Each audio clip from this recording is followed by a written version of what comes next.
नमस्कार साथियों, स्वागत है आप सभी का आपके अपने YouTube channel GS hub by DS sir में। तो कैसे हो आप लोग? उम्मीद करता हूँ आप सब अच्छे होंगे। आज की श्रृंखला में हम देखने वाले हैं टॉप 20 प्रीवियस ईयर क्वेश्चन। ठीक है, ठीक है। एक बार फिर से टॉप 20 प्रीवियस ईयर क्वेश्चन की श्रृंखला नंबर 14 में आप सभी का स्वागत है। और आपने यदि इससे पहले की 13 क्लासें नहीं देखी तो उनको भी देखिए। ठीक है, चलते हैं आज के पहले क्वेश्चन की तरफ। सभी को गुड इवनिंग, राम राम, नमस्कार। ठीक है, चलते आज के मोटिवेशन कोड जो आपको ऊर्जावान बनाएगा, मंजिल के प्रति जागरूक रखेगा। ठीक है, कह रहा है तूफानों से आंख मिलाओ, तूफानों से आंख मिलाओ और सैलाबों पर वार करो, मल्लाहों का चक्कर छोड़ो, तैर कर दरिया पार करो। ठीक है, यानी कि अपने दम पर करना है जो करना है, किसी के सहारे नहीं रहना है। ठीक है, किसी के सहारे नहीं रहना, अपने दम पर करना है। ठीक है, चलते हैं आज के पहले क्वेश्चन की तरफ।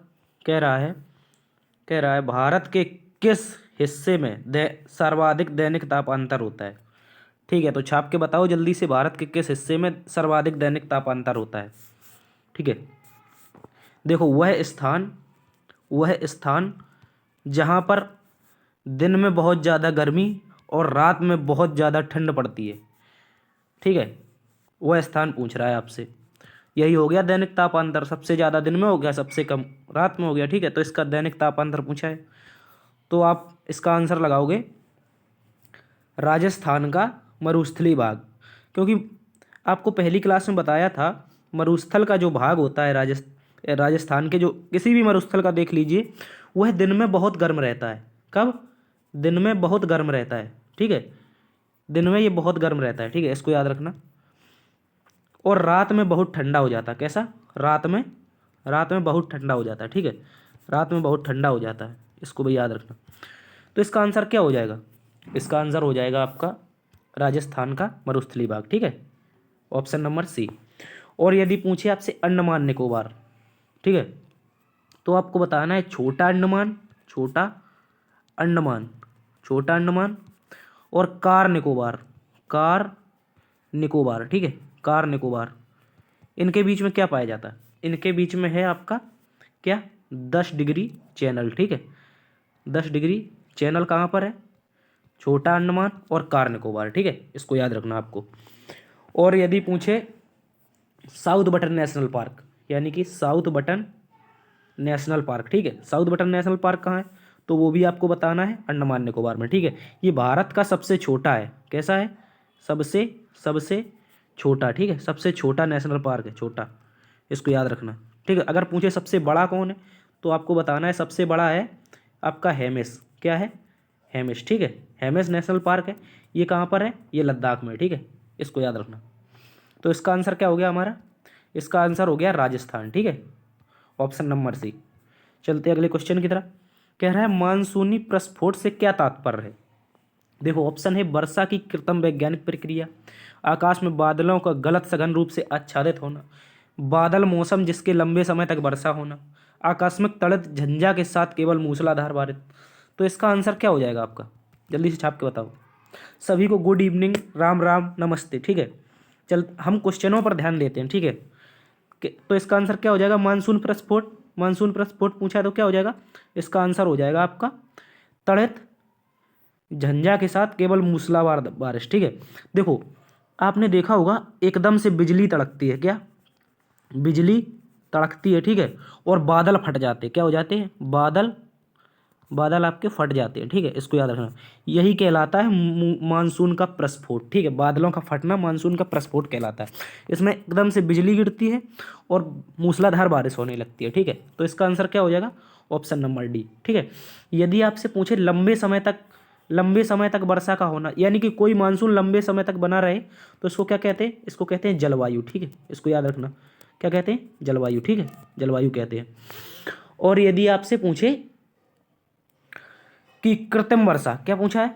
कृत्रिम वर्षा। ठीक है, आपसे पूछे कृत्रिम वर्षा क्या है, तो आपको बताना है जब बादलों के ऊपर से किसी विमान द्वारा सिल्वर आयोडाइड, क्या?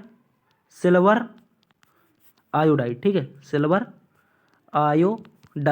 आयोडाइड की छिड़काव कर दिया जाता है, तो बादलों से बारिश होने लगती है। ठीक है, इसमें क्या होता है? सिल्वर आयोडाइड में AgI। ठीक है, क्या होता है? AgI। ठीक है, और यह इसे कहते हैं हिमीकृत कार्बन डाइऑक्साइड।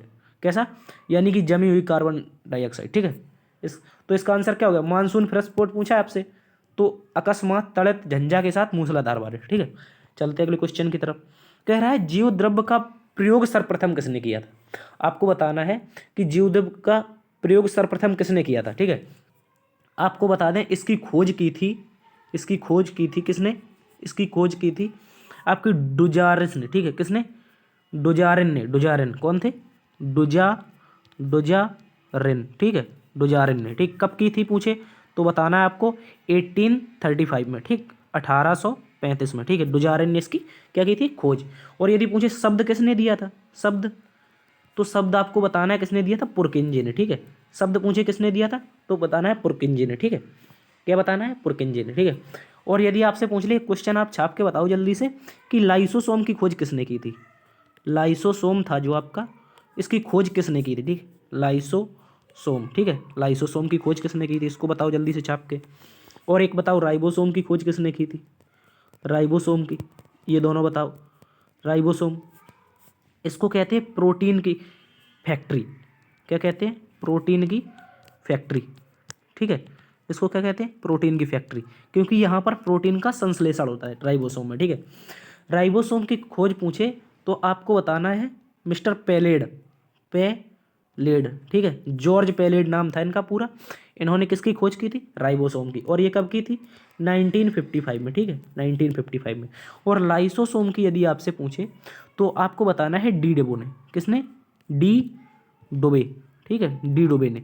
और पूछे कब की थी तो बताना है 1958 में, ठीक है, 1958 में। ये छाप लो। आज का जो हमारा पेपर है इसमें बहुत ज़्यादा मात्रा में विज्ञान पूछा गया है। देखो ऐसा होता है जब यदि आपका पेपर पहले शिफ्टों में पड़ जाता है तो आपसे कुछ करंट और वो पूछ लिया जाता है, हिस्ट्री वगैरह और जियोग्राफी। लेकिन जब लास्ट में लोगों के लिए बचता है तो उसमें केवल विज्ञान पूछा जाता है, ठीक है।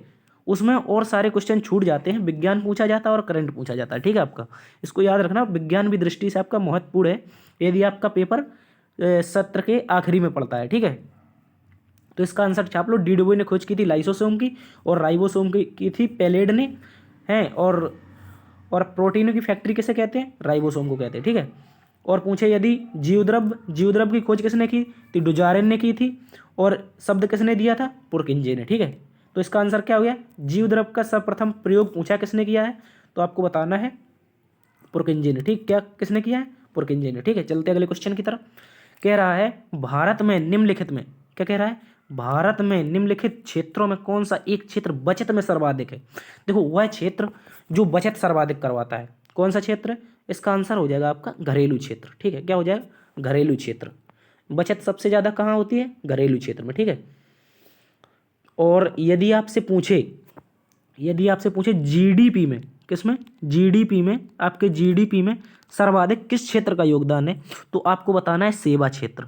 क्या बताना है, सेवा क्षेत्र का योगदान किसमें, जीडीपी में सर्वाधिक है, ठीक है। जीडीपी में सर्वाधिक योगदान किसका है, सेवा क्षेत्र का, ये पहले नंबर पे। यदि आपसे पूछे दूसरे नंबर पर तो दूसरे नंबर पर आपको बताना है औद्योगिक क्षेत्र का, ठीक है, किसका, औद्योगिक क्षेत्र का। सेवा क्षेत्र क्या होता है, आपका सेवा क्षेत्र होता है जैसे परिवहन हो गया और आपका होटल, कोरियर, सूचना वगैरह हो गया, ठीक। और औद्योगिक में पूछे तो कारखाना, क्या हो गया, क्या, कारखाना, ठीक है। इनको भी याद रखना, ठीक है। तो इसका आंसर क्या हो जाएगा, यदि पूछे एक क्षेत्र जो सर्वाधिक बचत में योगदान देता है तो बताना है आपको घरेलू क्षेत्र, ठीक है। क्या हो जाएगा, घरेलू क्षेत्र। और यदि पूछे जीडीपी में सर्वाधिक योगदान किसका है तो सेवा क्षेत्र का, ठीक है। चलते हैं अगले क्वेश्चन की तरफ। इसका आंसर क्या हो गया, घरेलू क्षेत्र, ठीक है। कह रहा है मिश्रित अर्थव्यवस्था का अर्थ क्या है, आपको बताना है मिश्रित अर्थव्यवस्था का अर्थ क्या है, ठीक है। जल्दी से छाप के बताओ, मिश्रित अर्थव्यवस्था का अर्थ है क्या, ठीक है।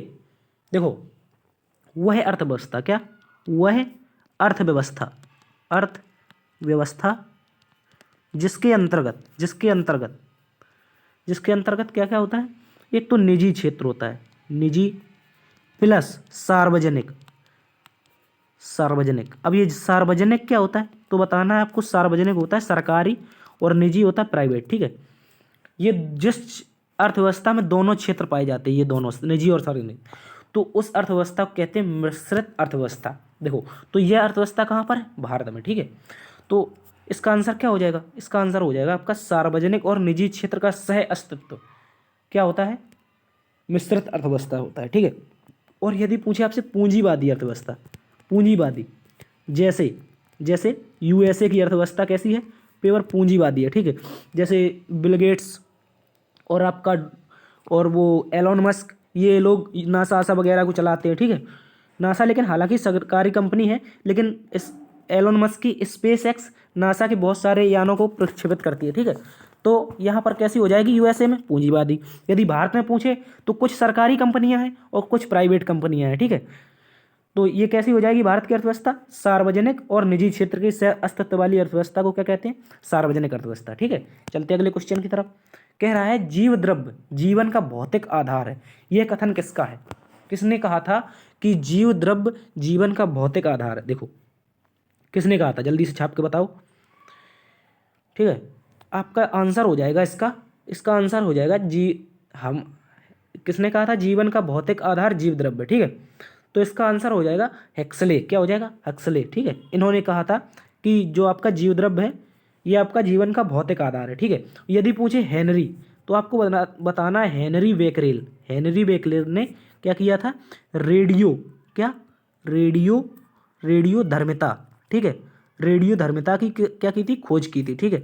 हेनरी बेकरेल ने क्या किया था? रेडियो धर्मिता की खोज की थी।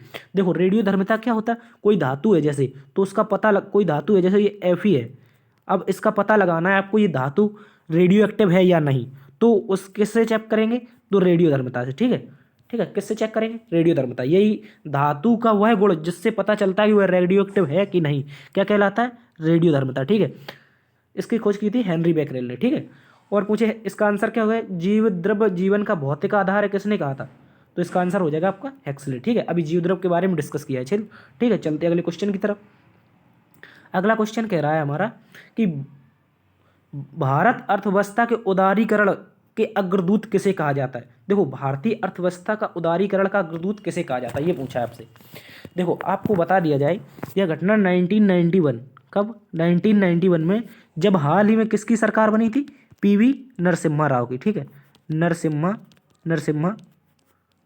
राव, ठीक है। इनकी जब सरकार बनी थी पीवी नरसिम्हा राव की, तो किसने? मनमोहन सिंह उस समय कौन थे? उस समय ये थे अब हमारे वित्त मंत्री। कौन थे? कौन थे? आपको बताना है वित्त मंत्री, ठीक है। वित्त मंत्री कौन थे उस समय? मनमोहन सिंह जी थे, ठीक है। तो उस समय भारत के पास मात्र 15 दिन के लिए खर्च का पैसा बचा था, ठीक है। कितने दिन के लिए? 15 दिन के लिए। तो मनमोहन सिंह ने अपने सूझबूझ के कारण भारतीय अर्थव्यवस्था को क्या किया था? आगे बढ़ाया था, ठीक है। तो इसलिए इनको क्या कहा जाता है? भारतीय अर्थव्यवस्था के उदारीकरण का अग्रदूत कहा जाता है। तो इसका आंसर क्या हो जाएगा हमारा? इसका आंसर हो जाएगा डॉक्टर मनमोहन सिंह, ठीक है। उस समय सरकार पूछे किसकी थी? 1991, तो इनकी थी, ठीक है। ये कब से कब तक चली थी? 1991 से 1996, पीवी नरसिम्हा राव जी, ठीक है। और बिमल जलान पूछे यदि आपसे, तो आपको बताना है ये आरबीआई के एक्स गवर्नर है। क्या है? एक्स गवर्नर, ठीक है। कौन है? ये आरबीआई के एक्स गवर्नर है। और यदि पूछे इनका कार्यकाल कब से कब तक का था, नहीं पूछेगा, लेकिन फिर भी हम आपको बता दे रहे हैं 1997 से 2003 तक का था, ठीक है। 1997 से लेके 2003 तक का, ठीक है। और पी चिदम्बरम पूछे तो बताना ये आपके मनमोहन सरकार, जब मनमोहन जी प्रधानमंत्री थे तब इस समय ये वित्त मंत्री थे, ठीक है। कौन थे? वित्त मंत्री। ये भी आपके एक्स वित्त मंत्री है, ठीक है। इनको भी याद रखना। तो इसका आंसर क्या हो गया हमारा? भारतीय अर्थव्यवस्था के उदारीकरण का अग्रदूत डॉक्टर मनमोहन सिंह, ठीक है। चलते अगले क्वेश्चन की तरफ। प्रकाश की तुलना में, देखो पूछ रहा है कि प्रकाश की गति की तुलना में रेडियो तरंग की गति कैसी होती है? देखो जैसे आपकी जो कोई प्रकाश की किरण है ये, ठीक है, और ये एक रेडियो तरंग है, ये रेडियो तरंग है, ठीक है। क्या है? ये आपकी प्रकाश की गति हो गई और ये आपकी रेडियो तरंग है, ठीक है। तो ये दोनों की जो आपकी स्पीड होती है, गति, ये एक समान होती है। कैसी होती है? एक समान, ठीक है। इसको याद रखना, प्रकाश की गति और रेडियो तरंग की गति एक समान होती। और पूछे यदि कितनी होती है तो बताना 3108 मीटर पर सेकंड, ठीक है। इसको याद रखना, 3108 मीटर पर सेकंड, ठीक है। 3108 मीटर पर सेकंड, ठीक है। तो इसका आंसर क्या हो जाएगा? प्रकाश की गति की तुलना में रेडियो तरंग की गति कितनी होती है, रेडियो तरंग की गति, तो बताना है समान होती है। ठीक है, चलते हैं अगले क्वेश्चन की तरफ। अगला क्वेश्चन है हमारा कि महमूद गजनवी ने अंतिम बार भारत पर आक्रमण कब किया। क्या पूछा है, अंतिम बार आक्रमण पूछा गया है। ठीक है, तो अंतिम बार में इन्होंने क्या किया था, इन्होंने जाटों को पराजित किया था। किसको, जाटों को। ठीक है, किसको पराजित किया था, तो आपको बताना है इन्होंने अंतिम बार में जाटों को पराजित किया था। ठीक है, जाटों को, जाटों ने इनको 10-25 में, जब ये देखो इनका एक फेमस आक्रमण है 10-25 का, सोमनाथ मंदिर। किसका है, सोमनाथ मंदिर। ठीक है, सोमनाथ मंदिर को लूटा था और बहुत सारे हमारे साधु संतों की हत्या कर दी गई थी। ठीक है, तो जब ये लूट कर ले जा रहा था तो पंजाब वाले क्षेत्र में जाटों ने इसको घेर लिया और बहुत मारा, बहुत मारा। सोमनाथ लूट के ले जा रहा था, इसके पास धन, इतना धन लूटा था इसने उस समय सोमनाथ मंदिर से कि इसके पास रखने के लिए कोई वाहन नहीं बचा था। जितने हाथे घोड़े लाया था सारे फुल हो गए थे। ठीक है, तो जब ये वापस जा रहा था तो जाटों ने इसे पंजाब में बहुत मारा और बहुत लूटा। ठीक है, तो इन्हीं के उन्मूलन के लिए इसने अंतिम बार आक्रमण पूछा है, अंतिम बार आक्रमण। ठीक है, तो 1027 में इसने अंतिम बार आक्रमण किया था जाटों के उन्मूलन के। ठीक है, और जाटों को हराया था। ठीक है, और यदि पहले पूछा पहला आक्रमण कब किया था, तो आपको बताना है पहला आक्रमण किया था 1001 ईस्वी में। ठीक है, 1001 ईस्वी में। ठीक है, उस समय कहाँ पर किया था इसने, पाकिस्तान, जो वर्तमान में पाकिस्तान है वो भारत का पश्चिमी सबसे हिस्सा था, तो वहाँ का राजा था जयपाल। ठीक है, जयपाल, ये पहला इसका आक्रमण था। ठीक है, चलते अगले क्वेश्चन की तरफ। इसका आंसर क्या हो गया, अंतिम आक्रमण 1027। ठीक है, इसको याद रखना। कह रहा है भारतीय राजनीतिक दलों को मान्यता कौन देता है, बताओ जल्दी से बताओ, भारतीय राजनीतिक दलों को मान्यता कौन देता है। ठीक है, और यार दोस्त जल्दी से क्लास को शेयर कर दीजिए, मोस्ट इंपॉर्टेंट कॉन्सेप्ट है, आपका भला होगा, आपके साथ में आपके दोस्तों का भी भला होगा। ठीक है, चलते हैं क्वेश्चन की तरफ। कह रहा है भारतीय राजनीतिक दलों को मान्यता कौन देता है, जल्दी से छाप के बताओ, वह कौन सी संस्था है जो भारतीय राजनीतिक दलों को मान्यता देती। कह रहा है देखो, यानी कि मुख्य न्यायाधीश देते हैं, निर्वाचन आयोग देता है, मुख्य चुनाव आयुक्त देते हैं।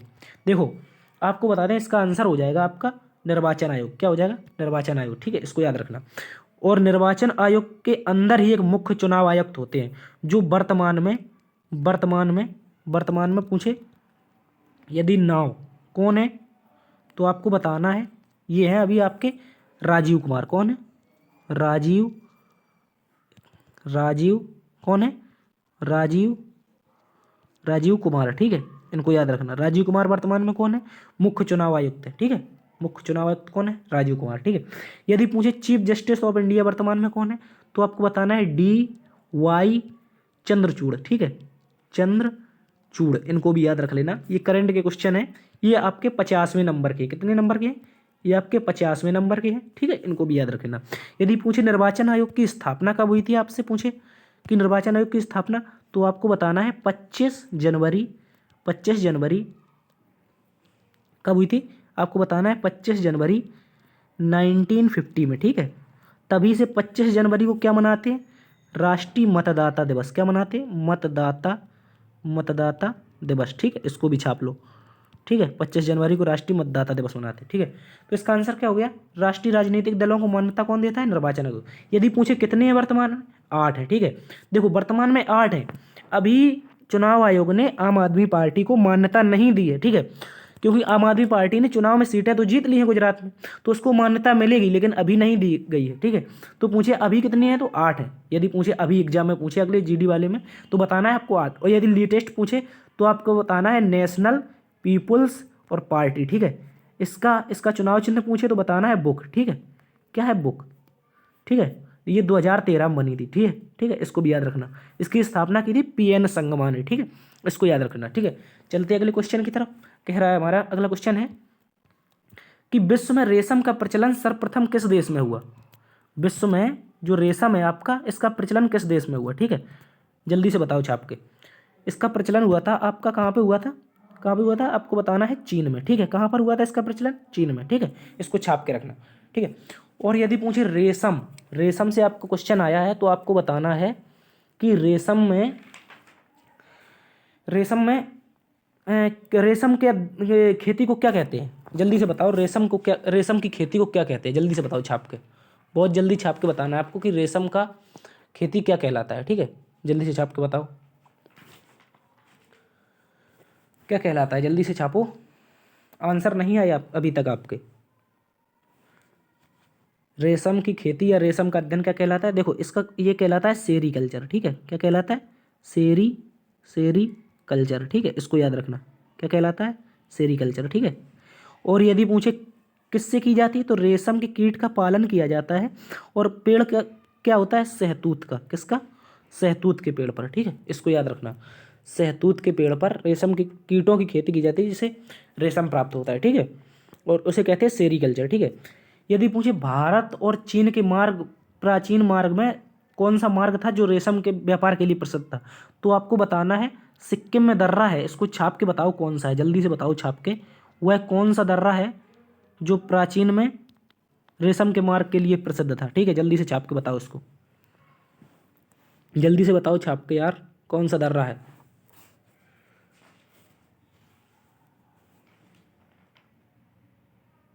तो इसका आंसर आपका हो जाएगा नाथूला दर्रा। क्या हो जाएगा? नाथूला दर्रा, ठीक है। इसको भी छाप लेना। चलते हैं अगले क्वेश्चन की तरफ। कह रहा है रेमन मैग्सेस पुरस्कार प्रदान किया जाता है। क्या कह रहा है? रेमन मैग्सेस पुरस्कार जो है आपका प्रदान किया जाता है। रेमन मैग्सेस पुरस्कार क्या है? वह पुरस्कार जो 1957 में शुरू हुआ था। देखो एक फिलीपींस था, फिलीपींस के राष्ट्रपति थे। कौन थे? फिलीपींस देश था, इसके राष्ट्रपति थे।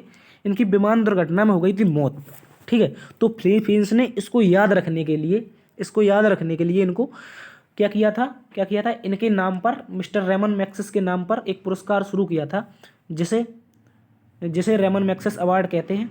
ये किस देश का है? फिलीपींस का, ठीक है। और तो पूछे, इसको बताना है आपको, ये एशिया का क्या? एशिया का नोबेल भी कहा जाता है। क्या कहा जाता है? एशिया का नोबेल, ठीक है। इसको छाप के रखो, एशिया का नोबेल भी कहा जाता है, ठीक है। यदि आपसे पूछे, इसका आंसर तो हो गया हमारा फिलीपींस, ठीक है। इसको याद रखना। यदि आपसे पूछे तो छाप के बताना है कि शांति का नोबेल कहाँ दिया जाता है। जल्दी से छाप के बताओ। यदि आपने इस क्वेश्चन का आंसर दे दिया तो आपको मिलेंगे 5,000 करोड़ रुपए, ठीक है। जल्दी से छाप के बताओ। क्या छाप के बताना है? शांति का नोबेल कहाँ दिया जाता है, ठीक है। जल्दी से छाप के बताओ, शांति का नोबेल कहाँ दिया जाता है, ठीक है। और आपको बता दें, जो अन्य 5 नोबेल हैं वो दिए जाते हैं स्वीडन में। कहाँ पर?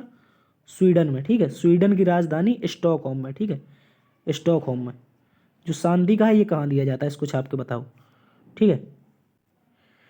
शांति का दिया जाता है आपका कहाँ पर? ओस्लो में, ठीक है। ओस्लो कहाँ पड़ता है पूछे तो बताना है आपको नॉर्वे। ये नॉर्वे की क्या है? राजधानी, ठीक है। ओस्लो में शांति का नोबेल दिया जाता है, ठीक है। आपने नहीं बता पाया 5,000 करोड़ का क्वेश्चन, ठीक है। चलते अगले क्वेश्चन की तरफ। रेमन मैग्सेस को एशिया का नोबेल कहते हैं, ठीक है। कह रहा है कार्बन कौन सा कार्बोहाइड्रेट मोनोसेक्राइड है, आपको छाप के बताना है। सुक्रोज है, ग्लूकोज है, फ्रक्टोज है, माल्टोज है। जल्दी से छाप के बताओ कौन सा कार्बन मोनोसेक्राइड है, ठीक है। इसका आंसर क्या हो जाएगा? इसका आंसर आपका हो जाएगा, देखो, ग्लूकोज और फ्रक्टोज, इनको कहते हैं मोनोसेक्राइड कार्बोहाइड्रेट, ठीक है। और यदि पूछे माल्टोज क्या है, तो आपको बताना है 2 ग्लूकोज। क्या क्या बताना है? आपको बताना है 2 ग्लूकोज मिलकर एक माल्टोज बनाते हैं, ठीक है। और यदि पूछे सुक्रोज, तो आपको बताना है इसके बारे में टेबल शुगर। क्या है? टेबल शुगर, ठीक है। इसको याद रखना, टेबल शुगर किसे कहते हैं पूछे तो बताना है सुक्रोज को, ठीक है। इसका आंसर क्या है? कौन सा कार्बोहाइड्रेट मोनोसेक्राइड है? ग्लूकोज और फ्रक्टोज। चलते हैं अगले क्वेश्चन की तरफ, ठीक है। कह रहा है शरीर में सबसे अधिक पाए जाने वाला ऊतक क्या है। देखो आपको यहाँ पर देखो, आपको पिछली क्लास में मैंने बताया था ऊतक क्या होते हैं। ऊतक, ठीक है। ऊतक वे अंग जो जोड़ने का काम करते। किसका? जोड़ने का कार्य कौन करता है? ऊतक, ठीक है। जोड़ने का कार्य कौन करता है? ऊतक, ठीक है। तो अब बताओ क्या होता है। देखो अपने शरीर में एक ही चीज़ है जो जुड़ी है, ठीक है। क्या है? एक ही चीज़ है जो जुड़ी है। इसका आंसर हो जाएगा आपका संयोजी ऊतक, ठीक है। क्या हो जाएगा इसका आंसर? संयोजी ऊतक, ठीक है। संयोजी ऊतक। और यदि संयोजी ऊतक क्या होते हैं? देखो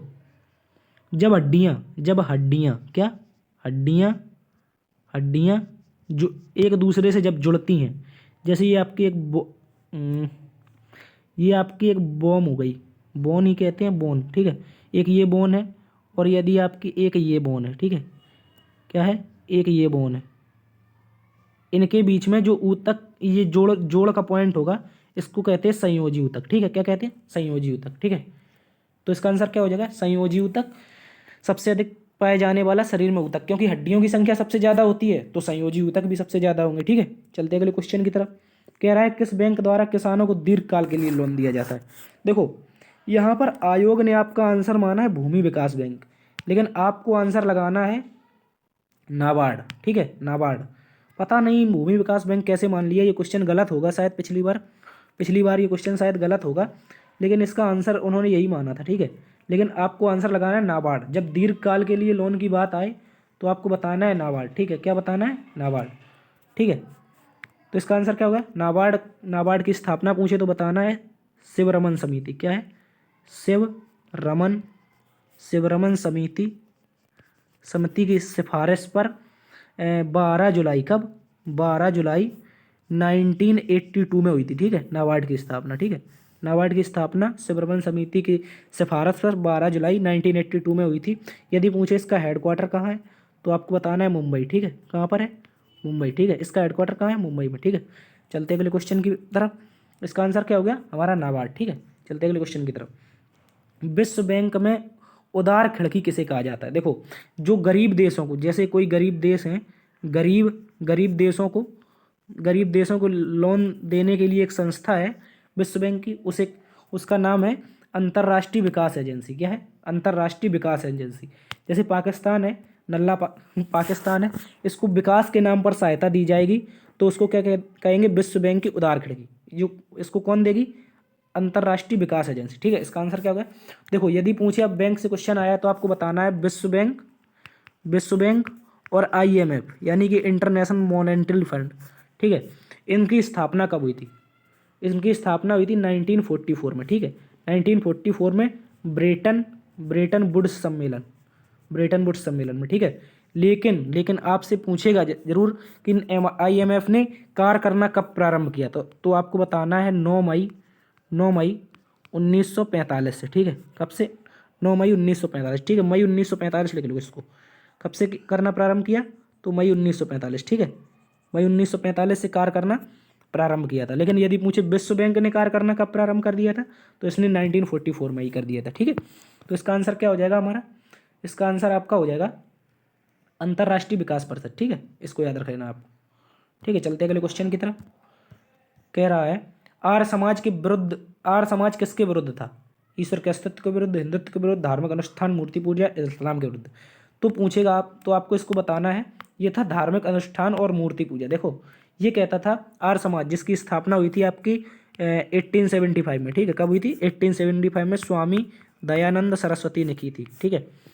तो ये किसके विरुद्ध था, ये विरुद्ध था मूर्ति पूजा के, ठीक है, धार्मिक अनुष्ठान। जैसे आप कोई पूजा करवा रहे हैं, हवन करवा रहे हैं, तो ये इसका विरोध करता था, ठीक है, क्या करता था, विरोध करता था कि आप कोई पूजा हवन नहीं करवाएंगे, ठीक है। तो इसका विरोध कौन करता था, आर्य समाज, ठीक है। इसकी स्थापना हुई थी मुंबई में, कहाँ पर, मुंबई के चिरगांव में, कहाँ, गिरगांव में, ठीक है, कहाँ पर, गिरगांव में, ठीक है, इसको भी याद रखना। गिरगांव में, मुंबई में इसकी स्थापना हुई थी स्वामी दयानंद सरस्वती जी के द्वारा, ठीक है। यदि पूछे तारीख पूछे तो बता देना आपको 10 अप्रैल, ठीक है, 10 अप्रैल, ठीक है। चलते हैं अगले क्वेश्चन की तरफ। इसका आंसर हो गया आपका धार्मिक अनुष्ठान और मूर्ति पूजा, ठीक है।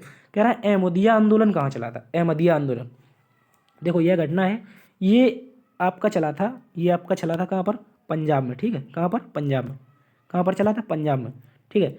मुसलमान भाइयों ने चलाया था इसको गुरदासपुर पंजाब में, ठीक है, गुरदासपुर पंजाब में। लेकिन चला कब था पूछे तो बताना है 23 मार्च 1889, ठीक है, 1889 में, ठीक है, 23 मार्च 1889 यानी कि 1889 में, ठीक है, ठीक है। यदि पूछे असम तो असम के बारे में बताओ, इसका पुराना नाम क्या है, जल्दी से छाप के बताओ, इसका पुराना नाम क्या है, ठीक है, पुराना नाम बताओ इसका, क्या बताना है, असम का पुराना नाम, ठीक है, असम का पुराना नाम जल्दी से छाप के बताओ, ठीक है। इसका आंसर क्या होगा, अहमदिया आंदोलन कहाँ चला था, पंजाब में, ठीक है। चलते हैं अगले क्वेश्चन की तरफ।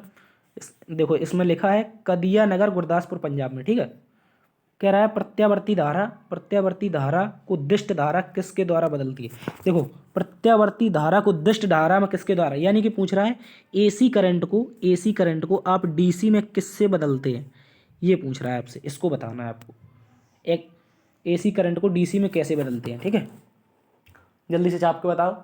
असम का पुराना नाम हो गया आपका क्या, कामरूप। क्या हो गया, कामरूप, ठीक है, इसको याद रख लेना, कामरूप असम का पुराना नाम, ठीक है। चलते अगले क्वेश्चन की तरफ। इसका आंसर बताओ जल्दी से छाप के, क्या हो गया।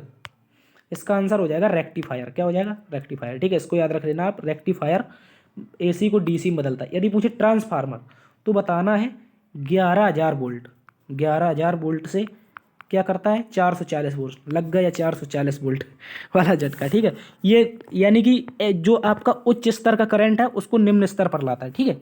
तो इसका आंसर क्या हो जाएगा, इसका आंसर हो जाएगा रेक्टिफायर। और ट्रांसफार्मर के बारे में बताना है उच्च स्तर के करंट को निम्न स्तर पर लाना, ठीक है। यदि पूछे मोटर, क्या पूछे मोटर, तो मोटर के बारे में आपको बताना है कि यह विद्युत ऊर्जा, देखो अपने पास विद्युत ऊर्जा को यांत्रिक ऊर्जा में बदलती है, ठीक है। अपने पास एक सटीक उदाहरण है, आपने देखा होगा चक्की जो आटा पीसने की चक्की होती है, आटा वाली चक्की, वो क्या लेती है, आटा चक्की क्या करती है, करंट लेती है, ठीक है। क्या लेती है, करंट, ठीक है। करंट से वो क्या करती है, पहिया को घुमाती है। तो इसका क्या होगा, विद्युत धारा से यांत्रिक ऊर्जा में, ठीक है, विद्युत ऊर्जा से यांत्रिक ऊर्जा, ठीक है। और देखो जो पहिया घूमता है वो क्या होता है, यांत्रिक ऊर्जा। देखो जैसे आपने देखा हो जनरेटर देखा है, जनरेटर में आपका होता है यांत्रिक ऊर्जा से विद्युत ऊर्जा, ठीक है। लेकिन मोटर पूछे तो विद्युत ऊर्जा से यांत्रिक ऊर्जा, ठीक है। इसका आंसर क्या हो गया हमारा, रेक्टिफायर एसी को डीसी में बदलता है, ठीक है। पूछ रहा है समान न्याय और निःशुल्क विधिक सहायता का प्रावधान संविधान के किस अनुच्छेद में है। देखो यदि पूछे अनुच्छेद 40 तो आपको बताना है ग्राम पंचायत। क्या है, ग्राम पंचायत का गठन, ग्राम पंचायत का गठन किसमें है, अनुच्छेद 40 में। यदि पूछे 44 तो 44 बताना है आपको, आपको बताना है निःशुल्क समान सिविल संहिता। क्या है, आर्टिकल 44 में क्या है, सभी नागरिकों के लिए समान अधिकार, यानी कि समान सिविल संहिता, ठीक है। समान क्या है, समान सिविल संहिता, ठीक है। समान सिविल संहिता किस में है, तो आपको बताना है आर्टिकल 44 में। और यदि पूछे समान सिविल संहिता किस राज्य में लागू है, तो आपको बताना है कहाँ पर, गोवा में, ठीक है। कहाँ पर है, गोवा में, ठीक है। इसको भी याद रखना, गोवा में समान एकमात्र ऐसा राज्य है जहाँ पर आर्टिकल 44 लागू है, ठीक है। और यदि पूछे समान न्याय और निःशुल्क विधिक सहायता तो बताना है आपको अनुच्छेद 39A, इसको जोड़ा गया था 42वां कॉन्स्टिट्यूशनल अमेंडमेंट 1976। देखो यानी कि 42वां संविधान संशोधन 1976 के द्वारा समान न्याय और निःशुल्क विधिक सहायता जोड़ी गई थी, ठीक है। तो इसका आंसर क्या हो जाएगा हमारा, इसका आंसर हो जाएगा आपका अनुच्छेद 39A, ठीक है, 39A, ठीक है। इसका आंसर क्या हो गया हमारा, अनुच्छेद 39A, ठीक है, ठीक है। चलते अगले क्वेश्चन की तरफ। इसका आंसर क्या होगा, ए, ठीक है। तो आज की क्लास में इतना ही, मिलते हैं अगली क्लास में। यदि आपको वीडियो पसंद आई है तो लाइक कीजिए, शेयर कीजिए, सब्सक्राइब कीजिए। मिलते हैं अगले वीडियो में, तब तक के लिए देखते रहिए GS hub by DS sir. जय हिंद।